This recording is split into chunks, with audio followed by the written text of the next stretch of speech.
Hey guys, TG Lover here doing a very quick deck analysis. This is the top 32 Inferno Tempest deck that sparked quite a lot of interest at the UK Nationals this weekend. I don't want to spend too much time doing this, but he said that the only time this deck had any trouble with any deck whatsoever was when he played against Heroes because they run a very small monster count. But anyway, moving on, and I'll explain that in a second. This deck abuses Inferno Tempest by when you take 3000 damage, you drop Inferno Tempest from your hand, or when you activate it on the field, and it allows you to remove all monsters from each player's deck and graveyard from the game. So what you mainly do is you summon Grinder Golem to your opponent's side of the field, and you ram one of your tokens into it. So then you drop Inferno Tempest, and from then you do damage. Lots of painful damage using stuff like DD Dynamite, which is really good. DD Dynamite inflicts 300 damage to your opponent for each their move and play cards. You use this combination as well as Necroface and Macrocosmos to put tons of cards in your opponent's move and play zone, and then DD Dynamite inflicts loads of damage. Okay, so if you're playing against a deck like Chaos Dragons, keep in mind that Eclipse Wyvern doesn't do anything to this deck.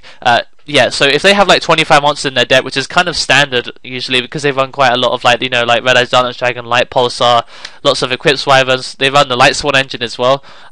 This card can easily hit the heights of about 7,000 damage in one. You just activate it and inflict 7,000 damage. So if you have two of them, then that's game, pretty much. Especially after your opponents try to solemn or something, which can happen.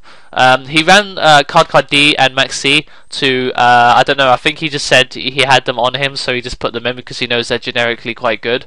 But basically all the other cards in the deck, like Reckless Greed, Battle Fader, Swift Scarecrow, Threatening Roar, they're all used just to stall until he gets the pieces.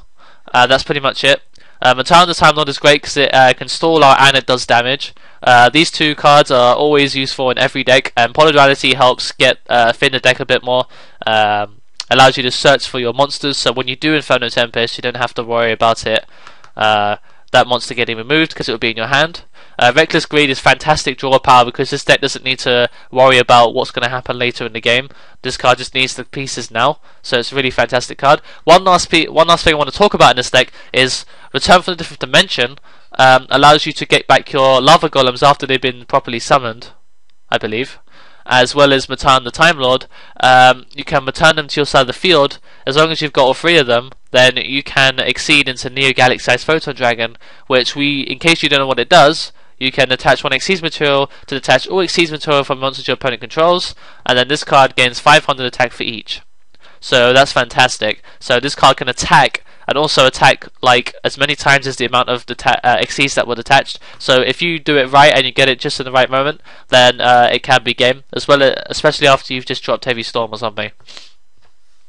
But yeah, that's pretty much the whole deck actually. So yeah, thanks for watching, guys. It's a really fantastic deck. I mean, he got rule shot for a very stupid reason, so it's a real shame.